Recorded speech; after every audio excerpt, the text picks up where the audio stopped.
University of Sydney. I'd like to acknowledge the Gadigal people, who are the traditional custodians of the land.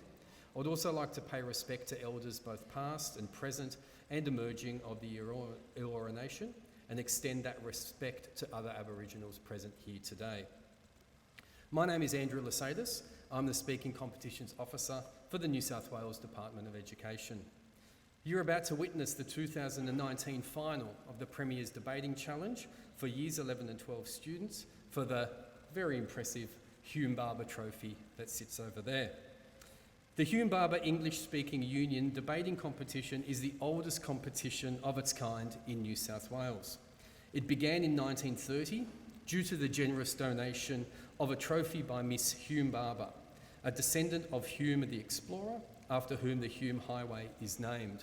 That trophy, depicting the ancient Greek orator Demosthenes, was the work of the noted sculptor Rainer Hoff. And he's also responsible for the Archibald Fountain that you will find in Hyde Park. One of our sponsors is the English Speaking Union. The ESU is an international body that provides support to young people engaged in educational activities that require high-level communication skills. I would like to welcome Professor David Flint, AM, President of the New South Wales branch of the ESU, and from the International Churchill Society Australia, Mr. John Olson, who will be involved in the presentations on behalf of Professor Flint and the English Speaking Union. I'd also like to make a special acknowledgement to Lily Murray. She's from the Royal Overseas League, who has generously provided lunch for the finalists and their guests this afternoon. I'd also like to welcome Ms. Mary-Ann Powles. She's the Principal Education Officer at the Arts Unit of the Department of Education, and I'd like to also extend a welcome to staff from both schools, as well as parents, supporters, and the many school groups that are here today and watching this online via the Arts Unit's YouTube link. Our two finalists today are Smiths Hill High School and Kirrawee High School. Smiths Hill were runners-up in this competition last year, as well as winners on 5 occasions, while this is Kirrawee High School's first appearance at this prestigious level. I wish both teams the very best today. Our chairperson and timekeeper, Krisa Valanti-Chindilas from Camaragal High School. He's a member of the 2019 New South Wales Combined High Schools representative debating team, and I will now hand over to Krisa Valanti to conduct today's final. Thank you.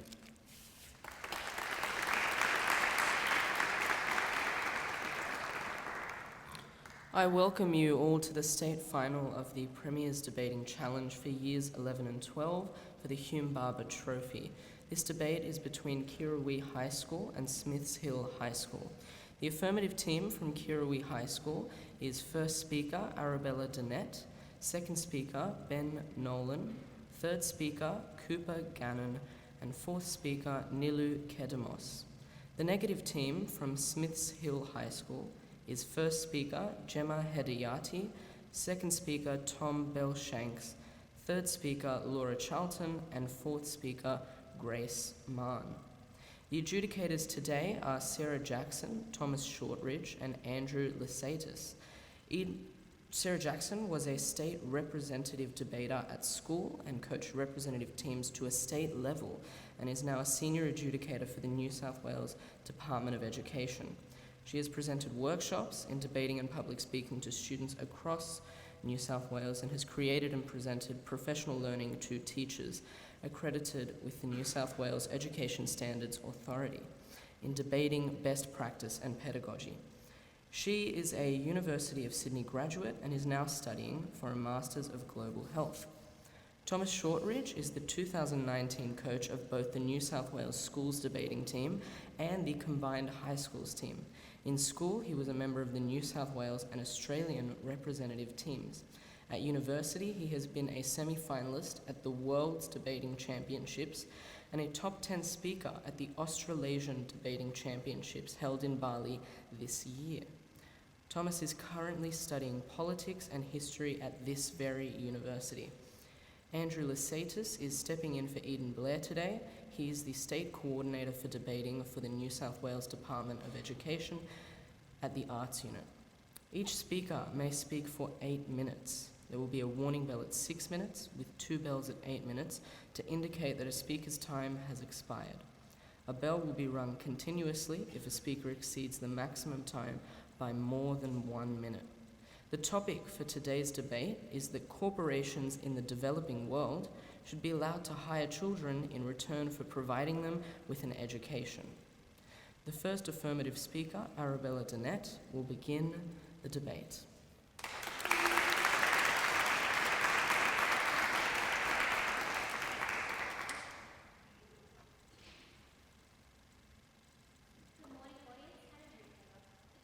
Debate is that corporations in the developing world should be allowed to hire children in return for providing them with an education. We define this as corporations being major businesses, which under the Australian business definition is one with over 200 employees. In the developing world, being third world countries with low levels of human development, such as the African nations, Cambodia, Indonesia, etc., should be allowed to hire, meaning to employ the labour of children, school-aged, 6 to 18 years, in return for providing them with an education. We have defined children as 6 to 18 years, as although technically you're a child from birth to 18, until you're around 6 years old and school-aged, logistically you're unable to be an active member to society, especially to contribute to the workforce, as you haven't developed enough skills yet, and we don't feel that children under this age would be a part in this scenario, as they aren't of a mature age to receive an education, even in a first world country like Australia, where kindergarten starts at 6 years old. When we look at this topic as a whole, we can see that the status quo is unsatisfactory. Under the status quo, we know we have large corporations and TNCs like Nike, Bonds, etc., offshoring their operations from countries like Australia to the developing world at increasing rates. Why is this? Well, these are countries where laws aren't as strict, where governments are corrupt, and there are endless cycles of poverty and exploitation, especially of children. Endless cycles of decades upon decades of families where children have to work long hours, forgo a childhood to provide hard and dangerous labour to greedy corporations for pittance to support their families. And why, in the 21st century, do we still have these cycles occurring more and more, with more and more corporations offshoring? Because they have no access to an education or any opportunity to break this cycle. This is where our model comes in. Under our model, in these developing countries, school-aged children being hired by large corporations must be rewarded with both a wage for their labour and an education. We deem this to be viable, as these corporations' operation cost will still be significantly lower than operating in a first world country, as these multi-million-dollar corporations are paying less than $1 a day, and adding a few dollars a day from these corporations to include an education will not significantly impact their profits of these corporations and will not disincentivize their operation in these countries, as it is still overall cheaper than in the first world. At the end of the day, the truth is that our model will lead to both increasing levels of educations and a decreasing rate of child labour in these third world countries, as these children can grow up to move on to greater careers and break the cycle for their futures, which will lead to more stable governments, etc., and a better world as a whole, which fills the gap in the status quo where we are currently seeing the exploitation and the low levels of human well-being. Today, I will be discussing this on the issues of the unsatisfactory level of the status quo and the benefits of education in today's debates. My second speaker will further this on the interest of the corporations, and our third speaker, Krupa, will sum up our case. Firstly, on to my point regarding the unsatisfactory level of the status quo. Under the status quo, we have many current harms. Firstly, we have children being exploited, regardless of the laws in these countries, because as we know, the governments are unstable and are unable to control the people and the riots, etc., happening in these countries. This means that these children become, in another harm, are trapped in unsafe working environments where they are forced to support their families because they don't have access to an education. And this becomes a cycle that we need to break, and they don't have a future without this education.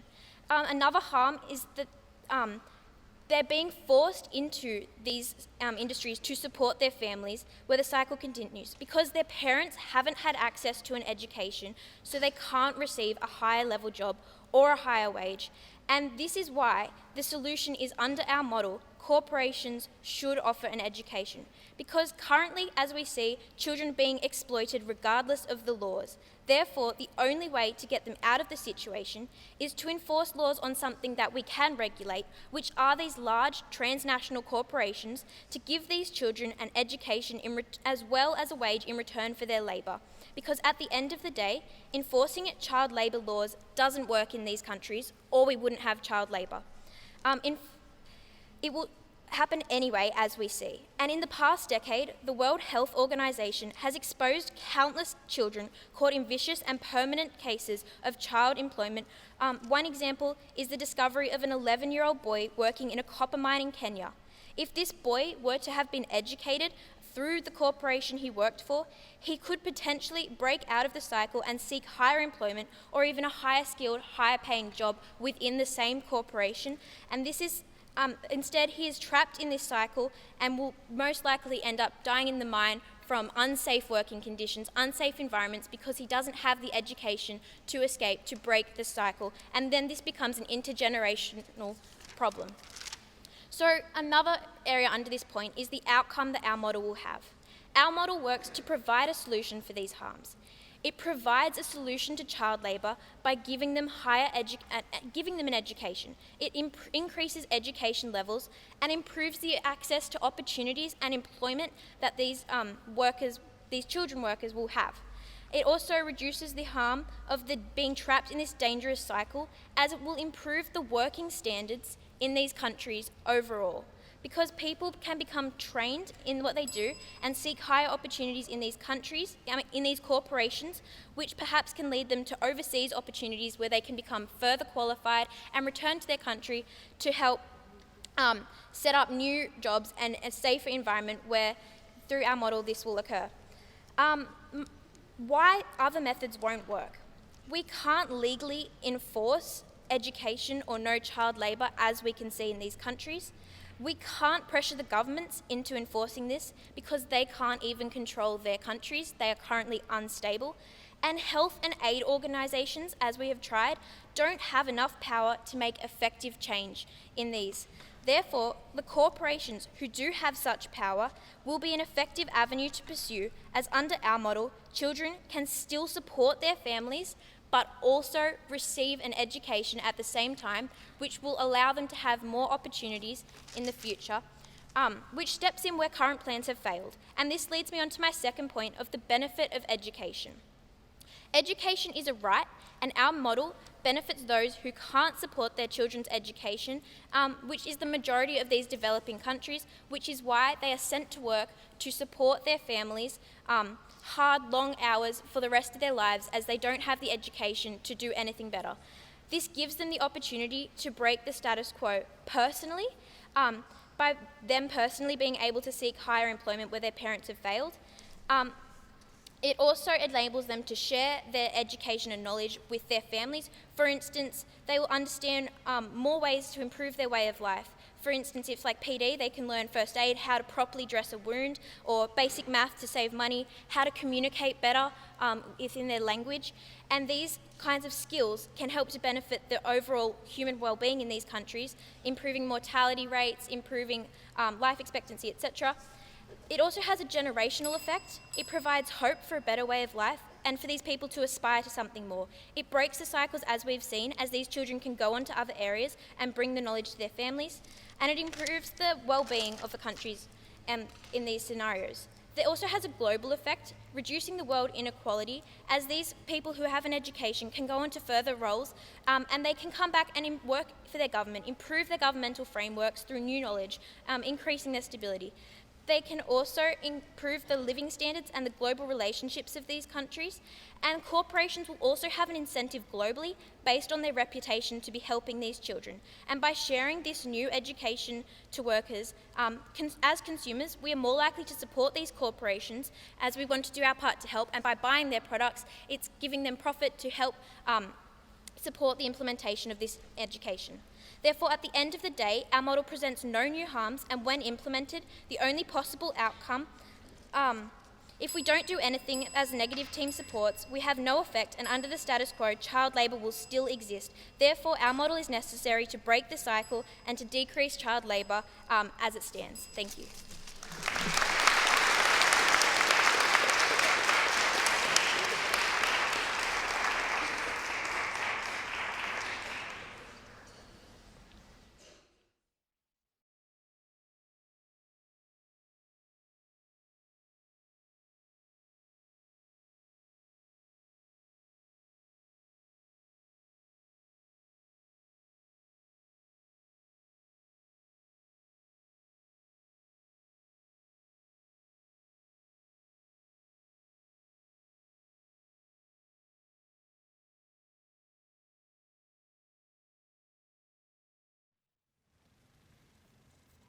The first speaker of the negative team, Gemma, Heady, will begin their case.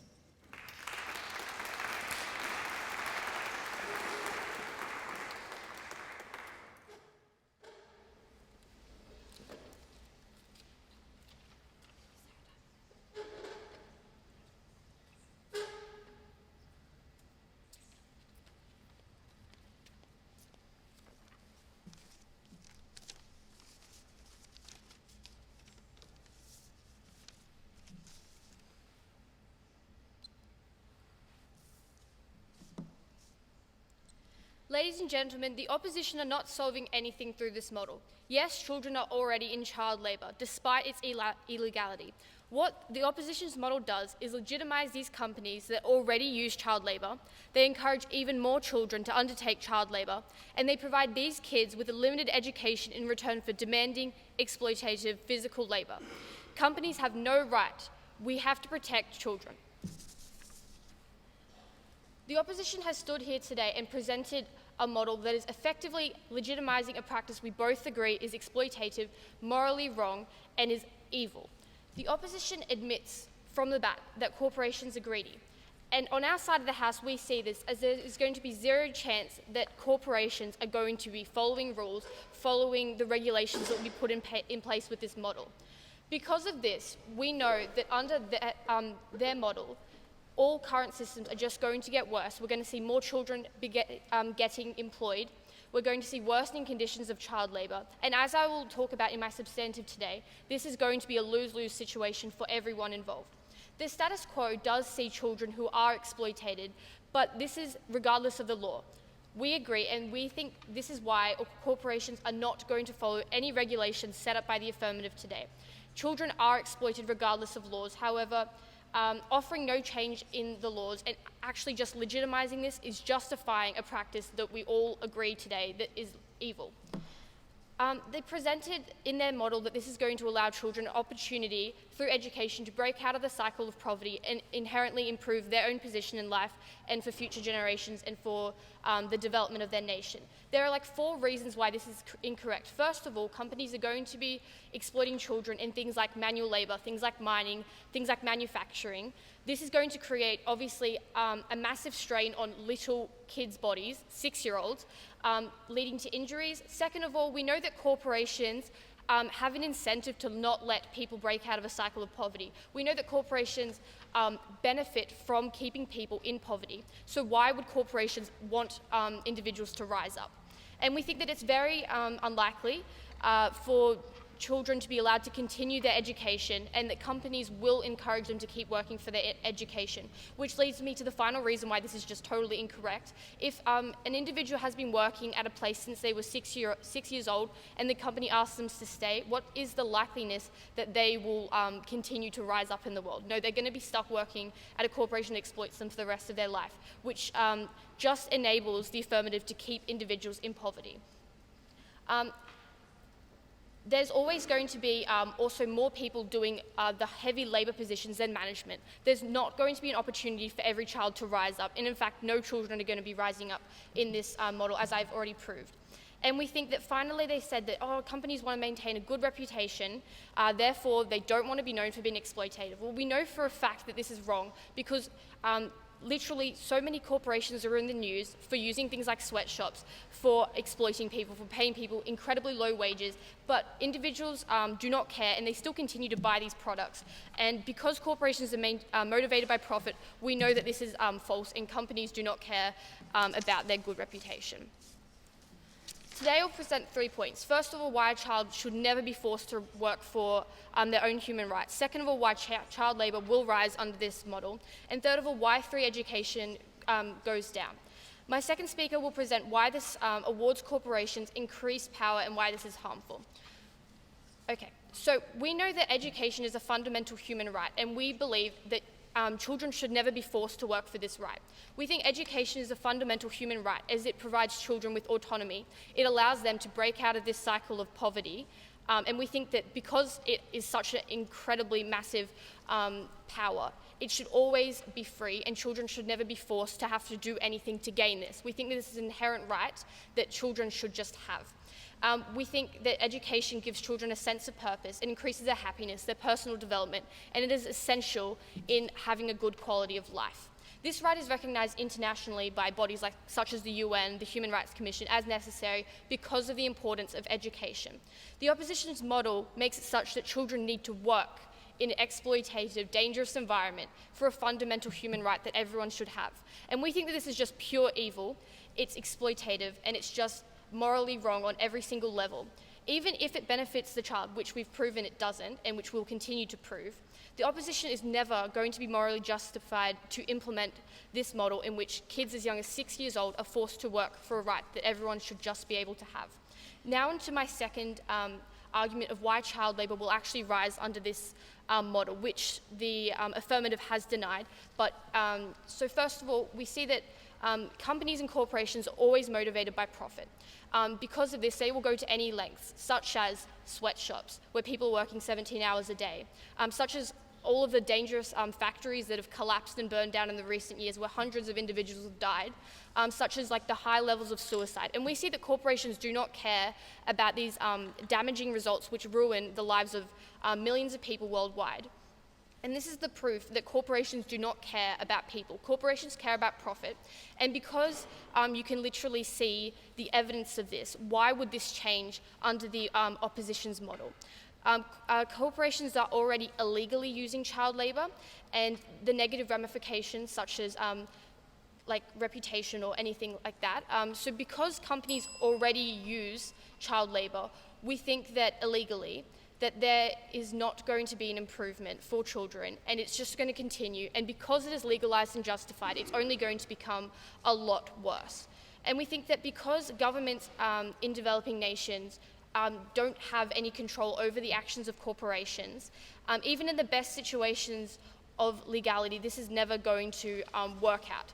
Because corporations have such a high power in these nations, because they do create infrastructure, they create jobs. We think that the government has no power to say no. We think that the government cannot put in regulations for the safety of these workplaces. And because of this massive danger that's presented, we think that this should never come into place. And we think that because the government has a very limited budget, we think that sending a child to school, they will accept this model that the opposition is presenting because they already have a stretched budget in which they cannot pay for educations for all students, which I will talk about later. But we think that for corporations, sending a child to school, say for 10 years, is always going to be so much cheaper than paying an adult living wage. So we think that because it's so much cheaper, of course corporations are going to take up this opportunity. Corporations will be moving even more manufacturing centres offshore, like their first speaker said. And when this model is introduced, child labour is only going to rise because of all of these corporations moving their manufacturing centres offshore. So we think that there's going to be a demand for more children and labour, so there's going to be more children working, and we think that this is, first of all, horrible, but second of all, it's just going to be, more children are going to be working and entering that, cycle of poverty. Corporations are never going to refuse this opportunity, and this is incredibly dangerous. And we think that finally, child labour, we know that this is bad because children are in a greater position to be exploitated, first of all because they're not going to join a union, they don't understand their rights, and they can't consent to this work. They're in a young, precarious position, and we think that they're going to be, like at 6 years old, they're not going to be saying no to things. They're going to be in bad positions, mines, sweatshops, working with dangerous machinery, which we know is bad for adults. How is it going to go with the child's body? The opposition's model makes children pay for the price of education with harmful, dangerous labour which can never be justified. On to my final point of why free education will go down.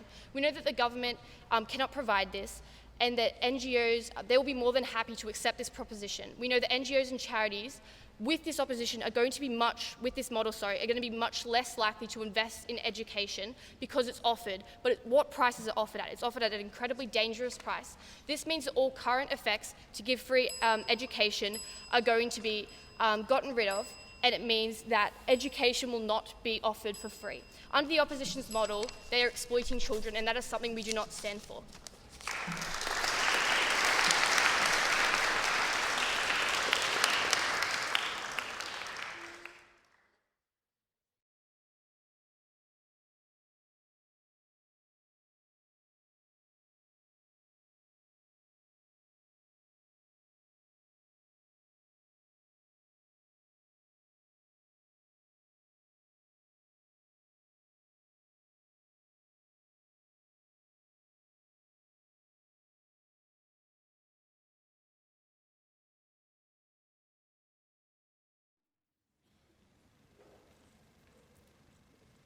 The second affirmative speaker, Ben Nolan, will continue their case.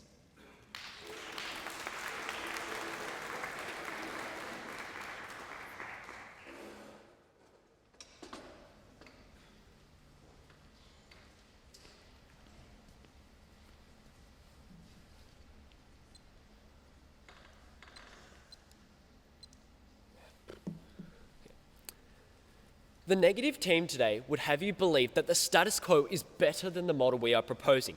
And before I begin my case, I'd like to point out the flaws in this idea of the negative team's case. So the first speaker of the negative team recognised that child labour does exist and its negative consequences, but could not provide an answer how to get out of this cycle, unlike our first affirmative speaker, who explained through education we can break the cycle of exploitative child labour, of poverty and these kind of things, and improve these people's lives. So they haven't actually argued against the benefits of education, and how they haven't proven that education can't break the cycle of poverty and child exploitation and these kind of things, and therefore our model still stands because they haven't proven that there isn't a benefit. They also kind of brought up the idea that that education is a right, which we agree, and that you shouldn't have to work for it. But we have two issues with this. We see kids in the developing world, there's two types of kids. We see the wealthier families where the kids do have access to education and don't have to work. But then we also see the kids whose families are in poverty and cannot afford to get an education, and kids who have to work under the status quo to pay and to basically survive. And we think that these kids will not get an education under the status quo. And as they've said, the education is a right, and therefore we believe that any action we can take to ensure all kids in the developing world can have an education is essential. And therefore these kids who work under the status quo would not get an education should have the opportunity under our model. They've also talked about the idea of corporations have massive power and can't be regulated by government, and raised issues whether corporations will actually listen to the proposed laws that we're proposing. We've got a few issues with this, and I'd like to further explain in my model. But we also like to say the fact that corporations rely on consumers. They rely on the purchasing of people and the governments of first world nations where they sell their products. And we think that these governments and people and consumers, as we've seen from the outrage from Nike when it was found out they were using child labour, we think that these consumers actually have really massive influence on the corporations and can use that influence, if they are not coming up to their side of the deal and providing education, to actually influence the corporations to follow with all. So we think that it is quite likely for the corporations to provide the education in line with our model because of what I will further explain, but because of the influence of the consumer and their image and reputation. They also they've come up with the idea of this model doesn't provide an opportunity for every child to rise up and get opportunities, and we think there's a few issues here. Number one, we think it's the fact that if more children are getting an opportunity to an education under the affirmative side, it is infinitely better than less, like on the opposition side. If they're saying that only a few kids will get the opportunity, then we think that is better than none under the current status quo. We also think that it's better for these few kids than none under the status quo, because these kids can also spread it. And if you start to break the cycle, as we've explained, this starts to unravel the whole cycle and cause exponential change, which we desire.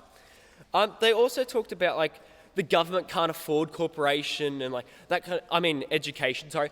And we'd also like to bring up the fact that under our model, we're proposing a system where kids who are currently working and can't get an education are getting an education through the corporations. But as I explained beforehand, the kids who are wealthier, who can already afford to get the education, are getting an education. At the end of the day, under our model, more kids are getting educated, and since they haven't disproved the benefits of education and the effects that education has, our model still stands. They also talked about the fact that corporations do not care about people. I bring up here that there's two factors. One, I bring up again, like I said before, the power of the consumer, that the fact that at the end of the day, they are appealing to the consumer and therefore its influence and power they have. But we'd also like to talk about a lot of modern corporations like Cotton On becoming more ethical and actively acting to improve their practices. And we think that also, as I'll further explain in my speech, corporations have the best interest of their employees at heart, because the better the employees, the more effective, the more efficient, the more cost effective the workers are. And we think that education, as my first speaker explained, provides multiple benefits to the individual, which will therefore benefit the company, as they therefore have more educated, more efficient, more effective workers. They also said that that companies cannot pay for the education of all the working children, that kind of thing. And we think there's two responses here.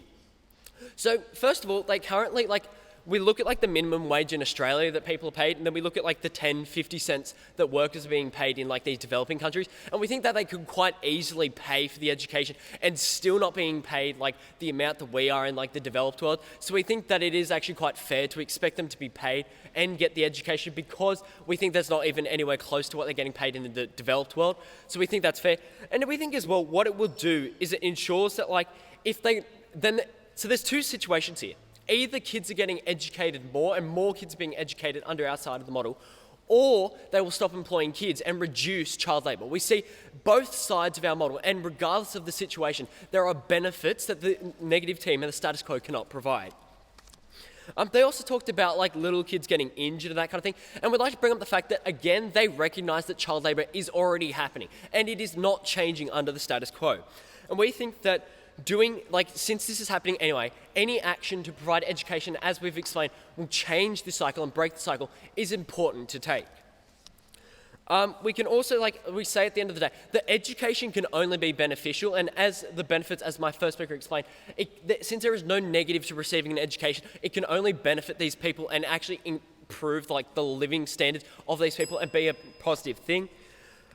We've also they talked about us legitimizing exploitation, but we like to say that under the status quo, it already exists, and it doesn't really matter, because we have the mentality in our society of is it better to regulate something by legalizing it, or is it better to just a blanket make it illegal? We think that it's better and easier to monitor and to deal with things if they're legal, because you can regulate them and have better control, than trying to when things are illegal, search and actually deal with it. And we think that the status quo is not working. They haven't provided examples or shown how the status quo will improve naturally, and we think therefore drastic measures are needed to be taken, which is our model.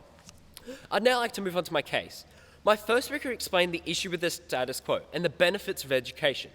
I will further examine why, on our side of the house, corporations and society is better off. From a business perspective, image is essential.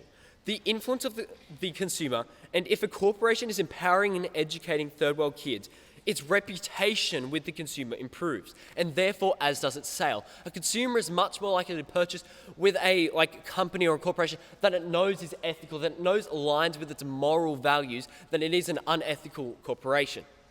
A trustworthy, good moral company will do better than a corrupt, evil one.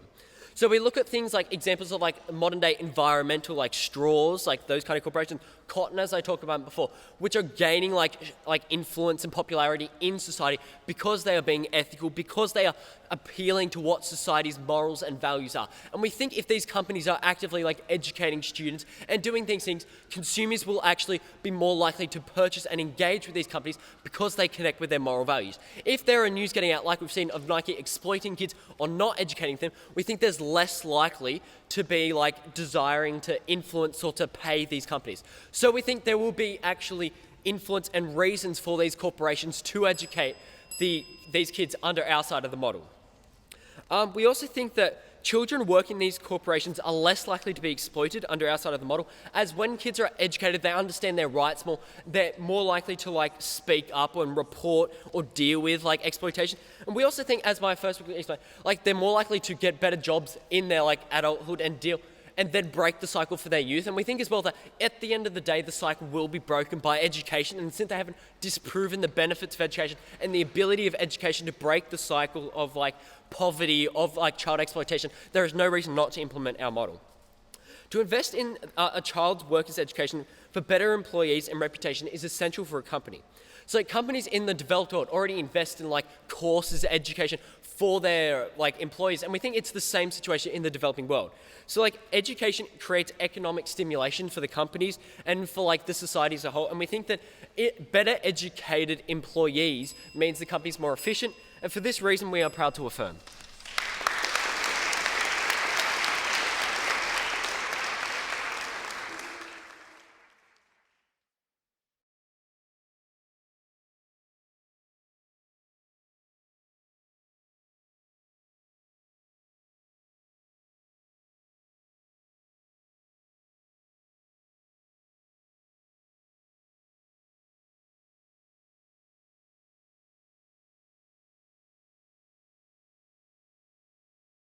Negative speaker Laura Charlton will continue their case.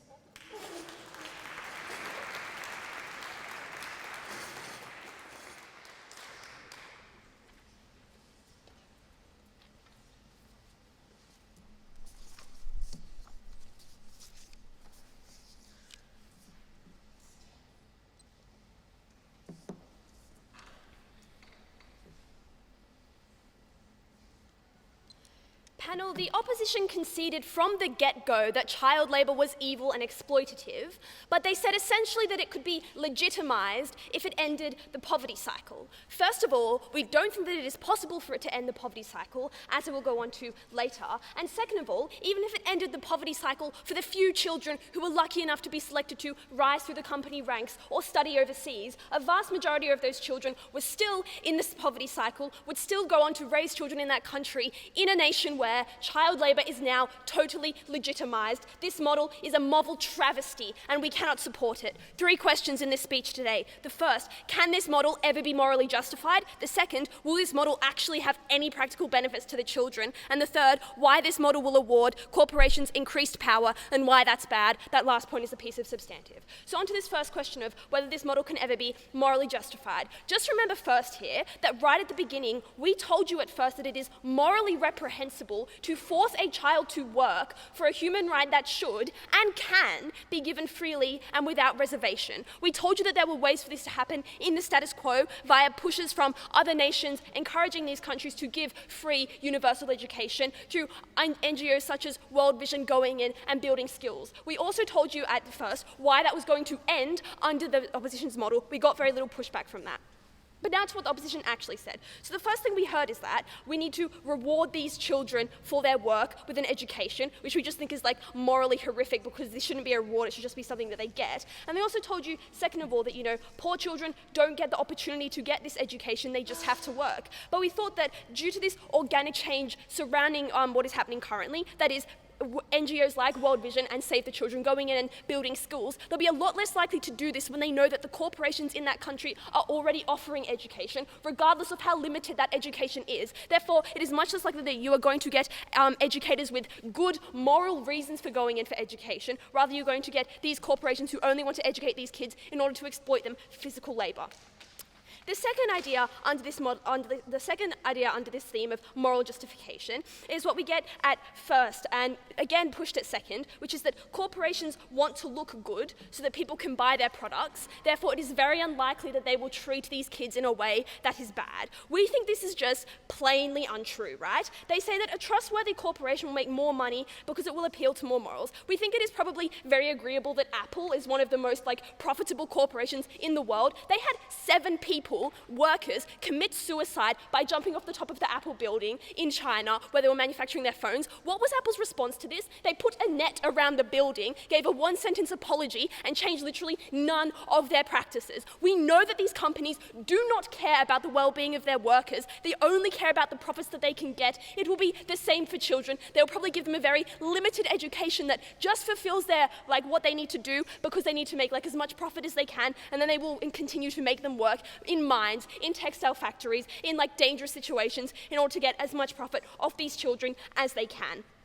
And then we finally get this idea that these companies actually, furthermore, won't be able to exploit these children because the kids will now be educated and so they will stand up to the corporation. We just thought that was not true. If a company is giving you your education, you are going to be terrified of doing anything against them because you don't want to lose that education, you don't want to get fired, you don't want to get kicked out. This is why these children, as young as 6 years old, are going to be silent when they are told to work in dangerous conditions. They're going to be silent when their fingers get chopped off because they're working with machines that are under regulation. That is why this model could never, ever be morally justified, because you are making children work in horrific circumstances in order to give them a human right that they deserved literally by being born as a human child. But now to this second question of whether this model will benefit the children in a more long-term thing, whether they'll be able to go on to better things and to break the poverty cycle.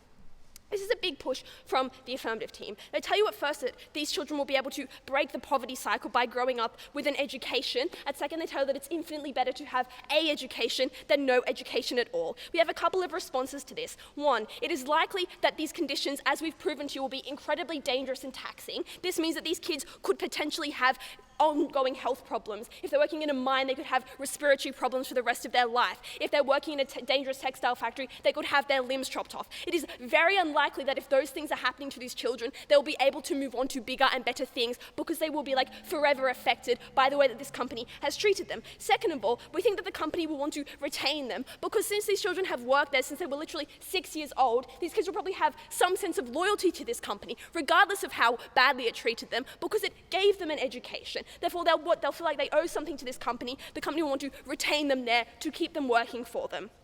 And then thirdly, the companies we think actually benefit from the cycle of poverty because kids are this means that people are easier to exploit. It means that they make more of a profit from their workers. It means they probably don't want this cycle of poverty to end because that would directly affect how many profits they are making. But then we get this idea from first affirmative that these children will, they'll be able to move up within the company because they'll get an education that works alongside that. We thought that there's actually a lot more positions in hard labor than there are in management, which means that if anyone gets to move up into these less exploitative positions, it will not be all of them. It will be a vast minority of them, which means that it will not be worth implementing. And we think that the idea that at the end of the day more kids are getting an education simply was not strong enough when they did not prove that it would be a good education, as good as something that could be provided by World Vision or by Save the Children. And we proved to you that it was going to be massively exploitative, that children were going to die, that companies were not going to care, and people were still going to be buying their products because at the end of the day, how many people in this audience have an iPhone right now? Onto this substantive piece, why this will award corporations increased power and why that's an incredibly bad thing. So we heard at first why corporations outsource to nations overseas, generally because it's cheaper, the workers' rights are less stringent, there's less surveillance, less industry watchdogs, right? So because of this, we think that these corporations actually run vastly unchecked, which gives them quite a lot of power in these developing nations. Often they are the only ones putting infrastructure into these nations, therefore the government relies on them to a great extent, right? So when these corporations are the ones providing the education, they're probably going to want to be more involved in what is being taught to these children. They're going to want to be more involved in when those children are allowed to leave school and work full time. They're going to want to be more involved in who actually gets the education, which students are selected to go to school. They're going to be more willing, essentially, to whisper in the government's ear, and this gives them power over, essentially the entire nation, because education is the way that a nation escapes poverty, and the company can now control that. But these companies, as I have told you earlier, don't actually want progress in these developing nations because they are completely driven by profit, and a country that is underdeveloped and has an economy that is centered around the industry that company is from is where they are going to make the most profit, right? So this means that they don't want any kind of economic shift to commerce, to agriculture, to anywhere else, because that would fundamentally damage their position as the central industry in that country and would mean that they would get less profits. They don't want any other opportunities to appear for their workers because they don't want to lose any of that workforce because they can pay them extremely bad wages and still get like maximum profit output, right?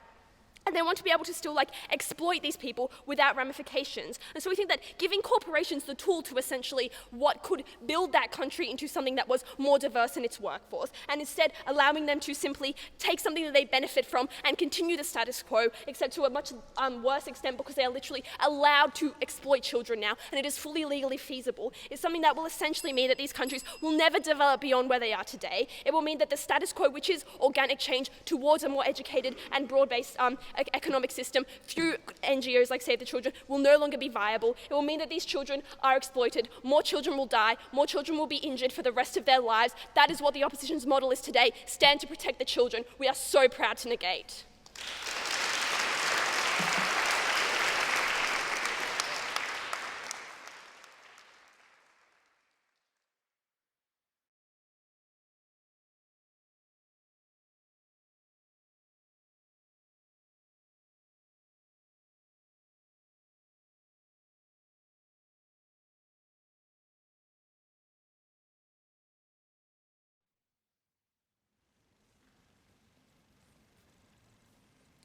The third affirmative speaker, Nilu Kedamos, will conclude their case.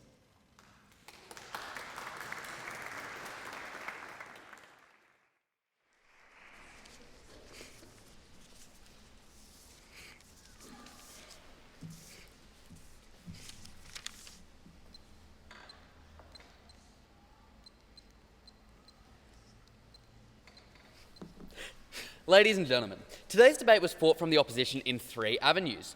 First of all, the idea that our model is flawed in itself. Secondly, the harms that are supposedly created by our model. And thirdly, the supposed lack of benefit from our model. Now, time and time again, the negative has come out and said, Apple suicides, sewing machine incidents, all of these different deaths and injuries. These occur under the status quo, which is what the negative is supporting. The only changes that are occurring, which we would like to reinforce, is the fact that those who were previously in those harmful situations are provided education to get out. So, the negative today is only trying to press that we have no benefits, because they stand by a status quo which injures kids. So, in terms of this idea, the concept of how our model is flawed in the idea that kids will be working in manual labour, mining, manufacturing, etc. They brought up these 4 reasons, and this is the first one. And this is what is already happening, as the negative keeps speaking on. These are happening for kids who want to get an education but can't afford to do so because their parents need them to work to sustain the family. Or there is no access to a local school. The idea that there's this omnipresent schooling education system that every family can afford and every family has the money to buy food for their family and sustain their family and education equipment from the negative is incredibly convenient but not the case. And the negative's case, once again, continues to reinforce the idea of incidents that are occurring in work. Incidents that are occurring in work because people aren't educated to get out of those positions. Now, continuing in this idea, the opposition then brought up the idea of it's unlikely that they'll be encouraged to pursue work even if they do get this education, pursue any other different kind of work. And that's what occurs under the status quo. There is no opportunity at all to find other work. But through this education, there is at least that degree of opportunity, that opportunity to change the 7 Apple suicides, that opportunity to change those sewing machine incidents, that opportunity for these students to receive that benefit. We are proving the benefits, and there are no supposed, the negative continue to reinforce the idea of the negatives and the harms of the status quo, which we are aiming to remove. Now, this idea that similarly corporations will not have the incentive to give these kids the education and that they're not going to follow regulation. Well, obviously this simply isn't the case. I'm going to address why they have an incentive to do this later. But even if, say, 20%, 10%, even if 5% of corporations who are operating in these countries provide their kids with education, that is a change, a step in the direction away from the Apple suicides, which still remain in the negatives case. Now, similarly, even if these students were unlikely to move away from these opportunities, which I'm sure everyone is going to be unlikely to move away from suicides and machining incidents, but even if they were unlikely to move away from this sustained, dangerous scenario that they're in, what about those who do want that opportunity to move forward? Now, the opposition also struggles through the idea of how we're going to break the cycle of poverty. And we reinforce the fact that for those few, under the opposition's case, even just a few who are able to exit this previous cycle that they were in, they're able to get employment in other fields, which have a higher pay. And in this field, they are then able to sustain their family and not have to send their kids into child labour. Because the negative chooses to conveniently ignore the fact and suppose that we are sending kids to work for their education. That is not the case. We're providing a safety net for those students who have to go and work in the first place. There's no opportunity for education for them, or they need to assist their parents in paying for their families' livelihoods. So in this scenario, we're going to create individuals who are able to move away from this concept, to move forward into a better future for the future generations, and actually, in fact, through doing so, increase work standards and unemployment in that specific country going forward. There's a range of benefits in terms of intergenerational and going into the distant future, but there's also the short-term benefits of being able to move out of that child labour industry, which the negatives said themselves they've been working in since the age of 6. This education gives them that one chance to move away from that job they've been working in since the age of 6. The status quo that the negative seems to defend with this for some strange reason. And they reinforce time and time again that both teams stand against child labour and that we apparently legitimise this idea. But no, we eliminate child labour. We appreciate the fact that the negative team continues to reference concerns of children getting injured, and that is why this education provides benefits. They therefore recognise that this is a concern that currently exists in the inaction of the status quo, in the injuries that are occurring in the status quo. So therefore, if our model can to any degree provide that opportunity to move away, our case stands. And that is simply what it does. The idea that this education won't be sufficient is one that is simply illogical, providing that they're not getting any education under current standards. They don't have access to any educational facility. Any education is better than none. Similarly, regardless of whether or not the education is and on the point of how these individuals were supposedly working for their education, we reinforce the fact that this is not the case, and this is ignoring the fact that there are families that do need to be sustained, and we reinforce the fact that there are individuals who may not have access to schools. And we want that education to be there. We do want those families to be able to provide for their families so that students can go into education. We do stand by that, but in the cases where that is not available, this is when the affirmatives model comes in. There's not going to be an incentive for individuals to say, hey, I'm going to leave my education to work and get an education where I could somewhat get injured. They'll remain in the education that they have, but it's for those individuals who don't have opportunity for that education. In terms of the whole concept of the lack of benefits, the idea that there's a very limited education that's being provided, and obviously we reinforce again that there are opportunities, that any education is better than none, and that corporations will actually be incentivized to educate these individuals, to put them into better roles. And by doing this through legal avenues, through a legitimized system, they won't have to hide it from international media. They won't have to put them into clearly quite dangerous positions, instead being able to raise them up and use this education as in fact a tool to say, hey, we support local peoples in finding a better education and gaining a better future.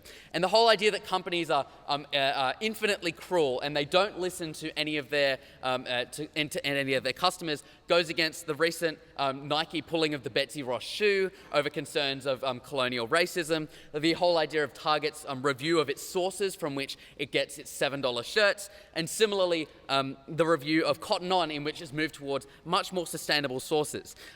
Even if, once again, we reinforce 25 or 10% of companies make these changes, that's 20, 10, 5% of people who will have a better future and who will be sustained. There are benefits from the affirmative that are solely being argued as the negative as non-existent because they stand by a status quo which still gets people injured. They stand by a status quo which still means that, that people don't break out of the cycle because it's unlikely that they will. This simply isn't justification to remove that education opportunities. Under the negative side of the case, we still have child labour, injuries and exploitation. Under affirmative, we have opportunities to move away from this.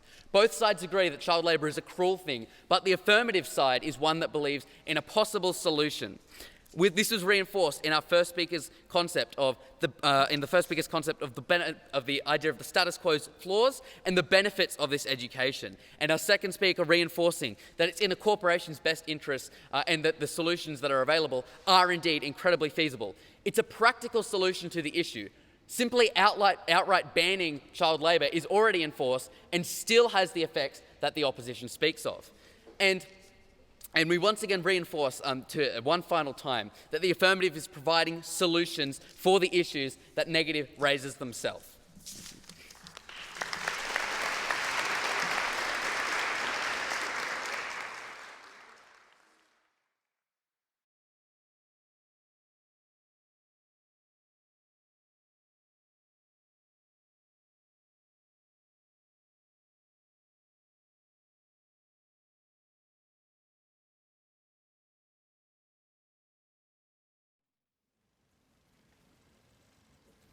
Thank you to Cooper Gannon for concluding the affirmative team's case.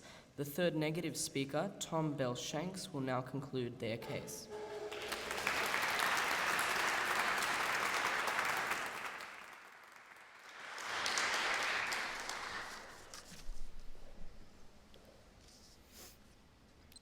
Forcing vulnerable children in developing countries to work in damaging, exploitive environments for their basic human rights is evil, and the opposition is unjustified in implementing such a model.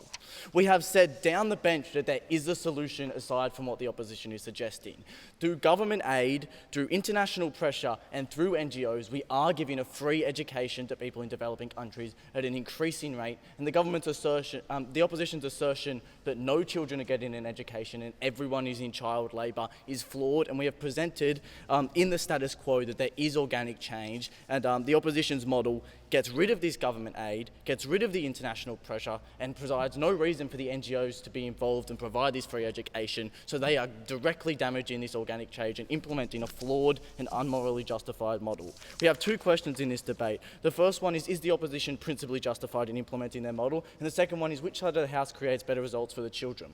So on this first idea of is the opposition principally justified, the opposition asserted that child labour, which we both agreed is incredibly harmful and exploitative, is a valid cost for a basic human right. They asserted that the appropriate cost for children in poor developing countries is to have to go through potentially life-threatening work at the age of 6 in order to get the right that should be given to them by birth. We strongly oppose this notion that this is just fair and this is what happens, that these children have to go through this in order to get their education. And we think the opposition's model that even if this was a successful solution, even if this worked, we don't think it is fair or morally justifiable to say that children in developing nations should be forced to work for the education that should be given to them, particularly in incredibly exploitive and dangerous situations that they are working in.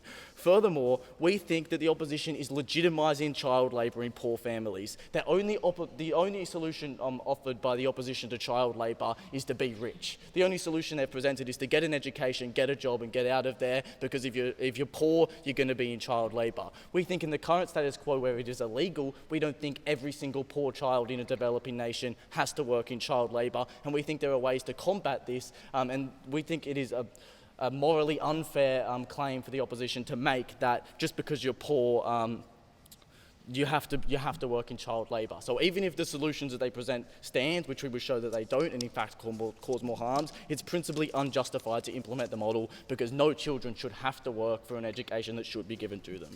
So the opposition has made, the opposition's case on which side of the house creates better results for children has been relying on two mischaracterizations. The first one is that all kids are currently in child labour. So although child labour sort of sucks, it doesn't matter because everyone has it. And secondly, the idea that no kids currently get an education. The only solution we can present is to give all of the children that are already in child labour, just give them an education on top, and eventually they'll get rich and not have to.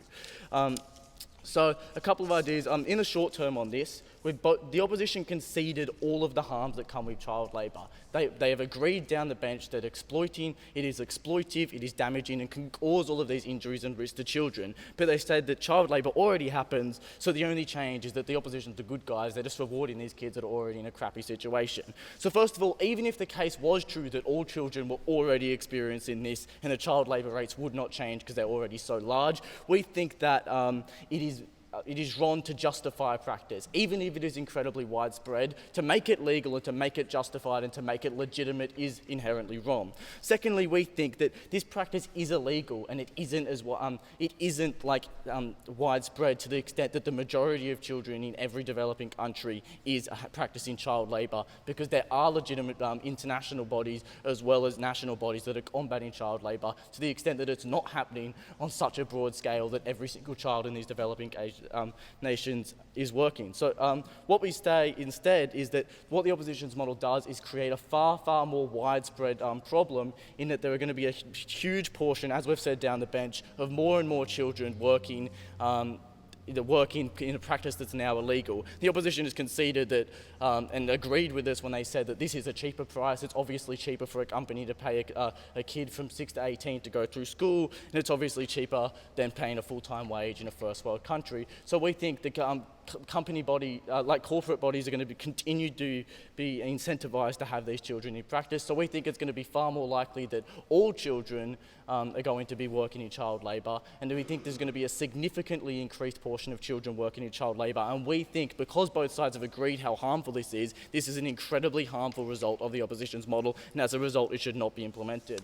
But the greater focus, the opposition just conceded that there's going to be all of the harms of child labour, but it doesn't matter because child labour is no longer going to exist, because everyone in developing countries is going to be rich soon and they can buy their own education. So we disagree with the unrealistic notion that all children are going to be rich, so child labour will no longer exist.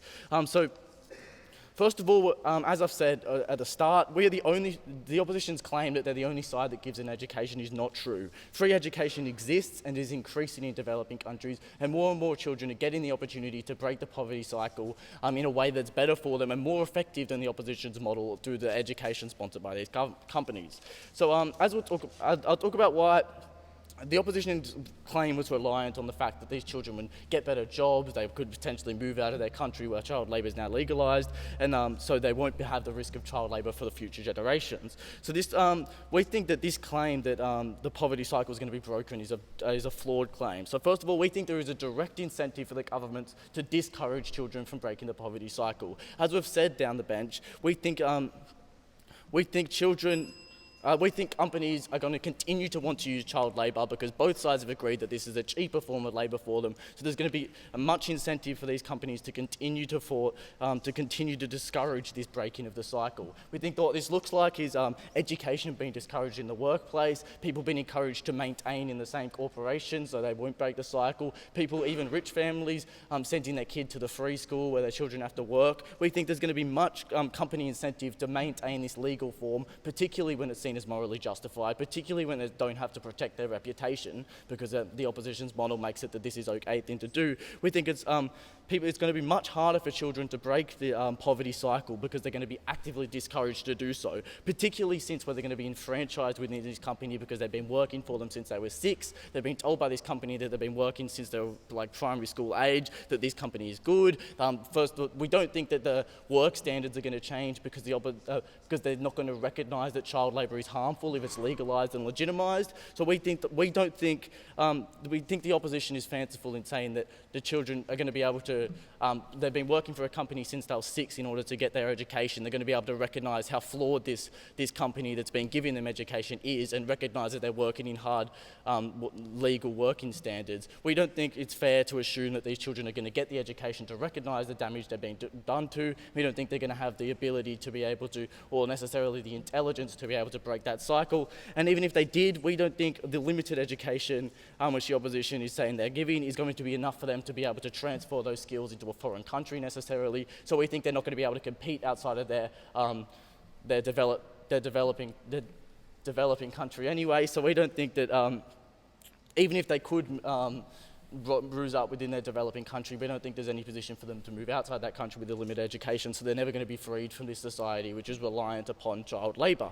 And furthermore, we think there's also a significant risk within these places, as we've said down the bench, of serious injury to this child. We see Australian minors, the fully grown up minors, that get into serious life-threatening issues by working in the mines here. We don't think that a 6-year-old is going to be exempt from these harms, and we think they could be potentially life-changing harms that come from this. And we think 6-year-olds are risking death working in a mine from 6 years old, and we don't think that's a fair price for them to have to pay for education. And we think the fact that there's such significant health impacts that impedes upon their ability to move beyond this and go up the ladder. And we also don't think there's much room to move up the corporate ladder when there's a small amount of management and a huge amount of physical labour. So we don't think the opposition's idea that the poverty cycle will be broken is existent. And we think that even in the best of cases, what the opposition's model is doing is removing all protection for child labour that currently exists. And they're legitimising a practice that is immoral and claiming that you have to work in child labour in order to get a free education, which is a human right. And we think that is morally flawed, and the opposition should be unable to implement their model.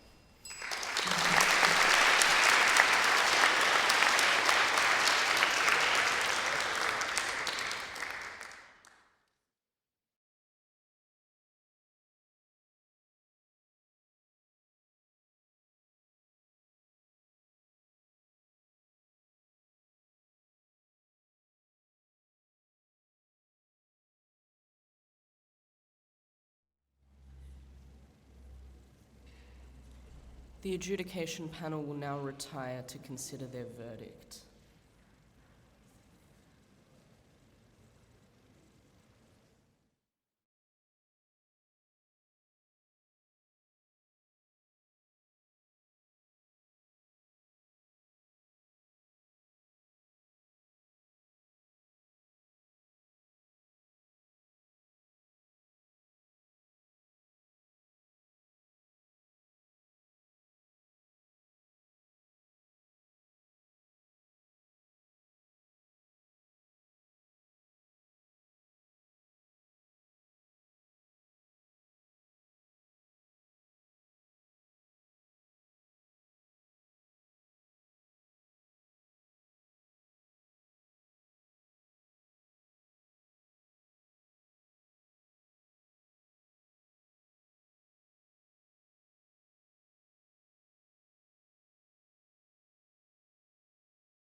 A member of the adjudicating panel will now deliver the adjudication and announce the result of this debate.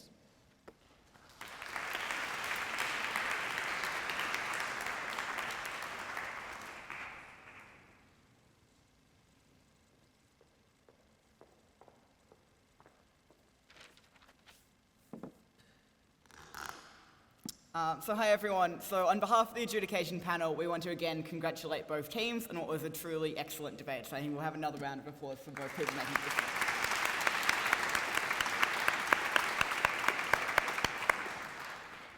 So the way this will work is we'll quickly say one point of constructive feedback we had for this debate, and then go into the issues and announce the result of the debate at the end, just to keep everyone in suspense.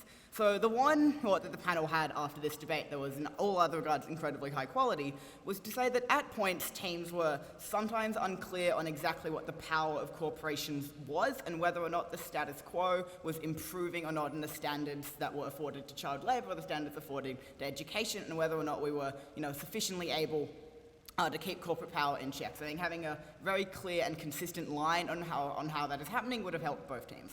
But that aside, we saw this coming down broadly into three questions. The first was whether or not it is morally justifiable to have this as a model that trades off work for education. Secondly, what were the impacts on child labour, and thirdly then were the impacts on child education. So on whether it's morally justifiable, the neg suggests it is always morally bad to force people to work for something that otherwise would be a human right, and the claim from the affirmative team in response is to say, well, that is a human right that is otherwise not afforded, and we're willing to sort of bear the moral burden of forcing people to work for an education that they otherwise would not receive. And in that regard, this is an issue that broadly falls down to the others, whether or not that's going to be better for those kids and whether or not the benefits of that education are worth trading off, but it does slightly increase the burden on the affirmative team to prove that this would be a satisfactory model in order to get over that slight moral hump of it being a bit morally dubious to do so. The second question is then, what is the impact on child labour? And here, both teams agree that the sort of child labour, broadly as it occurs now, is very bad. We get a series of harms from sort of both teams, whether it's accidents or ongoing harms or just strain on children. So it's agreed that it is a unanimously bad thing in this debate. And the claim for the negative team here is that this is something that is legitimized now because it is kind of legal and encouraged, and people are more likely to then, as kids, go into child labour when they otherwise would not, which means that more people are then exposed to the harms of child labour. And because we sort of as a panel and both teams agreed that child labour was particularly bad, the fact that more people were going into it was a harm in this debate. And the strategy of the affirmative team there was to balance it out and say, well, at least those people are then getting education. So the negative team shows that there's more people going into this child labour, and that is bad. And the final question of this debate is then whether or not they can be traded off by those benefits to education, which is where a lot of this debate landed. The affirmative on education gives us this series of benefits right from first affirmative. They tell you it's able to do things like know your rights, able to move up corporate ladders, or able to get different jobs in other places, and eventually perhaps able to break out of poverty cycles. And otherwise, that is education that does not exist.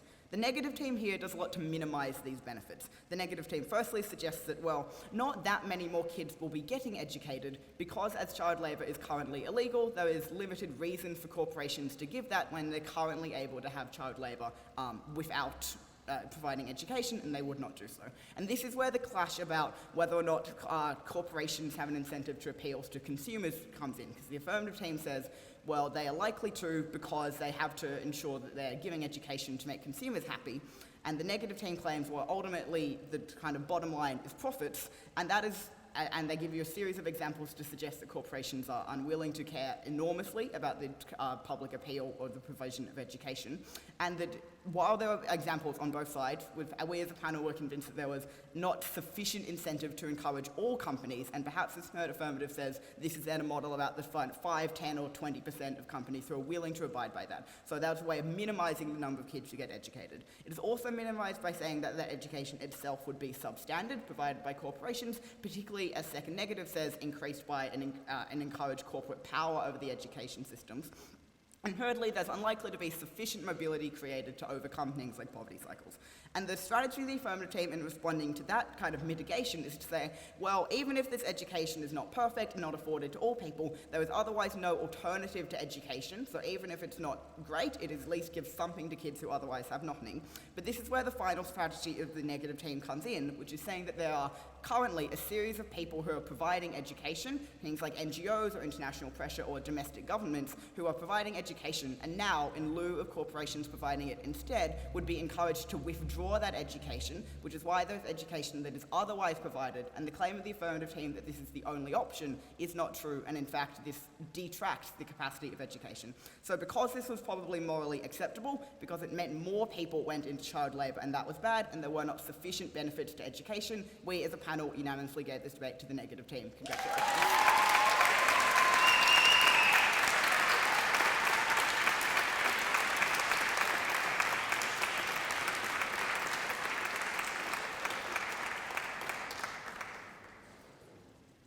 A team member from Kirrawee High School will now congratulate the winners. Thank you so much. Today, sorry. Yeah, okay. It was an absolute pleasure. You guys are amazing debaters. Thank you very much. Very interesting topic today. Congratulations. Thank you very much for the audience for coming in today. Special guests, teachers, parents, it was an absolute pleasure to debate in front of you. We hope you enjoyed it, and it was just really, really great to have this experience and be here today, so thank you so much.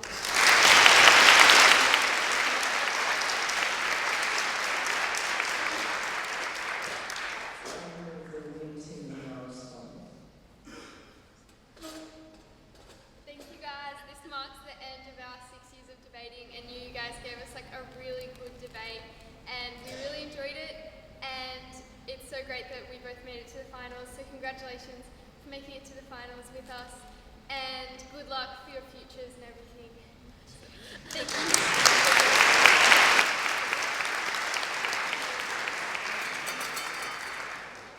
I would now like to welcome to the stage Marianne Powles, Principal Education Officer at the Arts Unit, and John Olson from the International Churchill Society Australia, who will present on behalf of Professor David Flint, President of the New South Wales English-Speaking Union.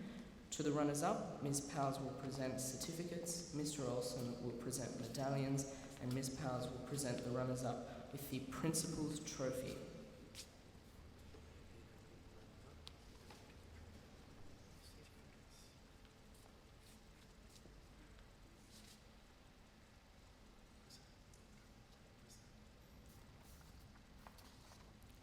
From the affirmative team, Arabella Donat.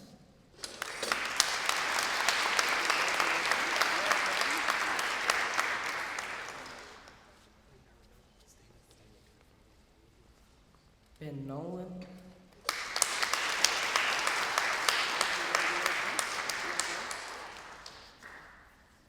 Cooper Gannon.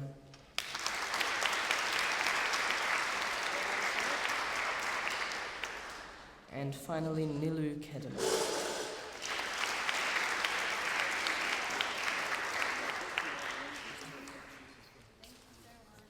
Ms. Powles and Mr. Olson will now present the 2019 the Principal's Trophy to the runners-up.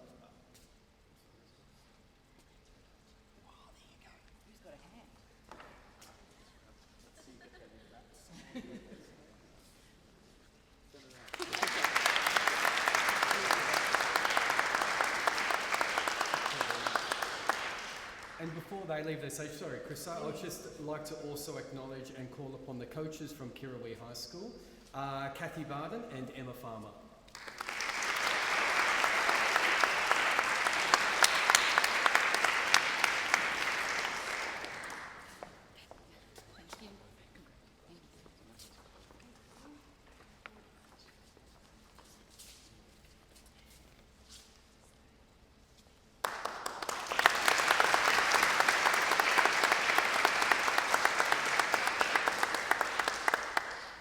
Congratulations to the runners-up in the 2019 Premier's Debating Challenge in New South Wales.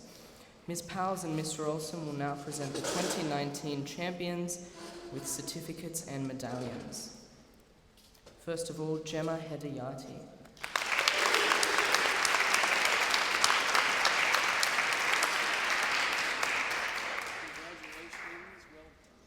Tom Bell-Shanks.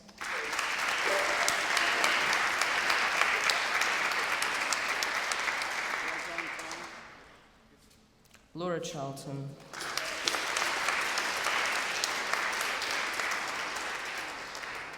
Grace Mann.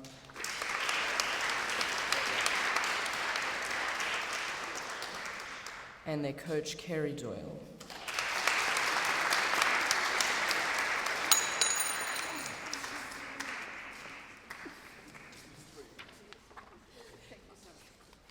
And now Mr. Olsen will present the Hume Barber Trophy to this year's winners. You got to come over this way.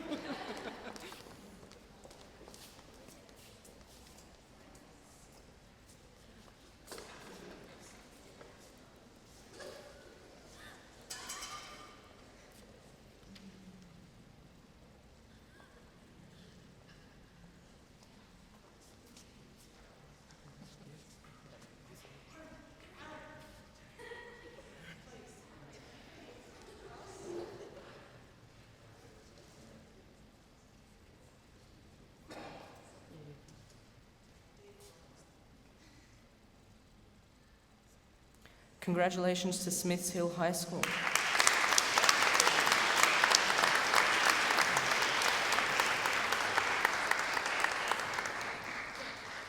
Well, thank you, ladies and gentlemen, for your attendance here at this Hume Barber final.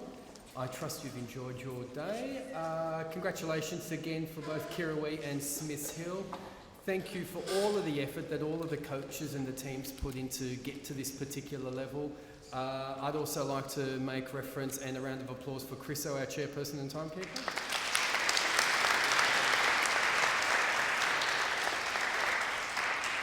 And now we'll just have invited guests and the teams to the antechamber chest over there to your left for a light luncheon, and a very good afternoon to our audience. Thank you.